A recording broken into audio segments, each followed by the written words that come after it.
I mean, when someone teaches you Boyle's law, you sit and listen, right? Because Boyle's law doesn't change. You can't challenge Boyle's law. You can't say PV is not constant, because it is. Yeah, it is. Yeah, what the hell? There's nothing you can do about it. It is. So you listen to your physics teacher, or as in my case, a chemistry teacher, because I somehow found that Boyle's law seemed a little more palatable when my chemistry teacher was explaining than my physics teacher was doing it. Okay, I'll leave you with 3 or 4 thoughts, and then we'll decide how to take it from there. To me, excellence is also about having the confidence to share knowledge. If you've achieved a certain level and you don't want to share your knowledge with people, then it's a pretty pathetic level of excellence to achieve. But you'll find the really great people are willing to share their knowledge. A little leg spinner goes up to Shane Warne, and Shane Warne will teach him how to bowl the slider. He's not insecure that one day this guy will come and become better than me.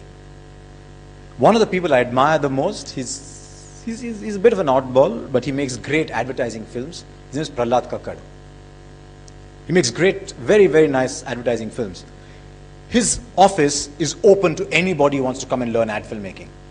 And most people who are very successful in ad filmmaking today have learned from him and gone to set up their own ad film units. And I told him once, I said, doesn't it bother you that, you teach people and they go and make films, and they might make the films that would have come to you? And he just smiled, he just laughed at me. And I said, what a great attitude. I'll train people, I don't care if they're going to take my films. He's not insecure. And I think excellence is not insecure. If you're willing to share your craft with people. Because when knowledge comes, it doesn't come in a sealed envelope. That comes only to you, as singing talent does. And my name was never on that address. The other thing about excellence is, some of us never know how good we are. Some of us think we're better than we are, a lot of us. And some of us have no idea how good we can be. And you'll find people who've achieved excellence have always been willing to stretch a little bit. They'll say, let me try and see what happens if I try that. What's the worst thing that'll happen? To use my father's language, the worst thing that'll happen is you'll fail. Are you scared of failure? If you're not scared of failure, you'll try it. And that is why batsmen, for example, are very good in the age 28 to 32. Traditionally, you find people say that batsmen are the best between 28 to 32, because by then they've stretched and succeeded, or stretched and failed, and they know what they can do and what they cannot do. So I find knowing what I cannot do is very big for me. I know what I cannot do. Suppose I'm sitting in a commentary box with Wasim Akram and Irfan Pathan is bowling. I will not talk about how reverse swing is achieved, because that's what I cannot do. Similarly, Wasim Akram will not try and present a sports show. But all of us learn by trying. A wrong is always a stepping stone to a right. Failure is always the next step to success, the previous step to success, not the next. Excellence lives in the present. Sometimes we hold on too much to the past, or sometimes we're too anxious about the future, and we forget that we must maximize what we are doing now. So typically, if you're a PGP1, you've just come with a fantastic, most people have come with a fantastic academic record from wherever they've come, so they're like kings strutting around. And they're worried, what will happen in PGP? Will I get the right job? So how many PGP1s enjoy life here? Enjoy the present. Live in the present. Don't hold on to the past. Companies, individuals, organizations for whom the past is more glorious than the present will never succeed. There's a big debate on in Bombay at the moment. And I say Bombay because when you talk cricket, you talk Bombay cricket rather than Mumbai cricket, on why Bombay cricket's not doing well. And the whole debate has people who've shut their eyes.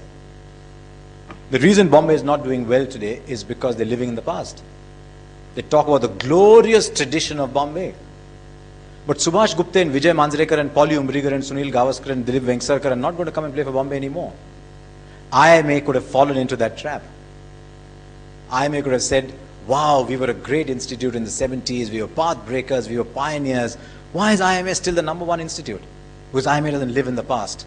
Excellence doesn't live in the past. Excellence lives in the present, always. You cannot say, I did some fantastic programs 5 years ago, so I'm going to live off that. And I got this lesson delivered to me on my first few months of working in rediffusion. We had one of our top managers was big name in advertising. And there was a research manager, also pretty famous. And as part of our orientation, we all had to make presentations on the brands we were handling. So I was given Palmolive shave cream, and I had to present the Palmolive shave cream campaign to Rediffusion, as if I was presenting it to a client. And they tape that presentation and tell me whether I was doing it right or wrong. And that night, everybody was at the bar. I love going to the bar, by the way. If you don't drink, it's the best place in the world to go to. It's an awesome place. Because everybody else, if everyone else drinks, then you must definitely go to the bar if you don't drink. Because you hear great stories in the bar when you are sober and the others are drunk. And both these senior managers were drunk. Or, as they say, delightfully high. You know? And one of them said, why didn't you make a presentation today to these young kids? He told the big boss, why didn't you make a presentation to these kids today? And he said, I've been 25 years in this profession. I don't have to prove myself to him anymore. And he said, don't you think instead of learning of your legend, he learnt of your performance? If you performed in front of him and made a presentation, wouldn't he live with that for the rest of his life and say, wow, this man is great? Rather than saying, 20 people say this man is great, so he must be great. And I said, yeah, what a good thought. Yeah. Put it at the back of my mind. And I told myself, next time you go to the bar, don't drink and listen. And, just as a last story, it helped me a great deal when we were in the Sahara Cup once in 1996 in Toronto, the first Sahara Cup. It came soon after India had beaten Pakistan in that great World Cup game in Bangalore. And Pakistan got, sadly for them, a very, very bad reception when they went back. And here we were in Toronto. The series was level 2-2. So we had to play the final on a Sunday. Some people said the series was meant to be 2-2, but in my innocence, I chose to disregard that. And it rained on the Sunday, so nothing for people to do, right? So everyone ventured towards the bar. The Indians went there because they thought they might see someone interesting. The Pakistan players went there because in their own country, they can't go to a bar openly. It's fair call. So they were there, and here I was with my orange juice. And they all got chatting until suddenly one of the Pakistan players, the insecurity that comes out sometimes, and this has nothing to do with excellence, it's just a story I want to end with. He said, यार ये ऐसे नहीं हो सकता कि ये series 2-2 पे खत्म हो जाए, ना आपके घर में पत्थर पड़ेंगे ना हमारे. Yeah?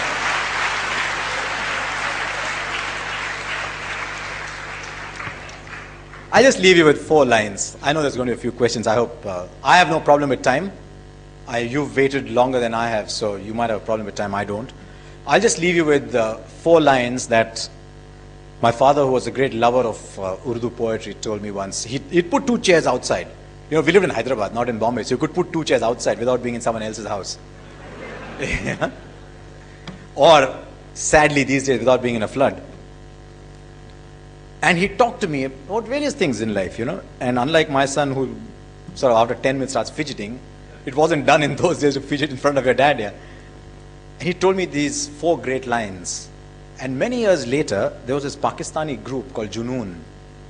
And I was listening to Junoon because someone had told me you must listen to a song called Sayyoni. And I heard that, and I suddenly heard this other song. And I said, these are the 4 lines my dad told me. And it said, raise yourself to such a level that when God wants to grant you fortune, He asks you, what do you want? Can you raise yourself to a level where God asks, before granting you fortune, what do you want? It's a great state of mind to aspire to be. It says, खुदी को कर बुलंद इतना कि हर तकदीर से पहले खुदा बंदे से खुद पूछे, बता तेरी रजा क्या है. Thanks a lot.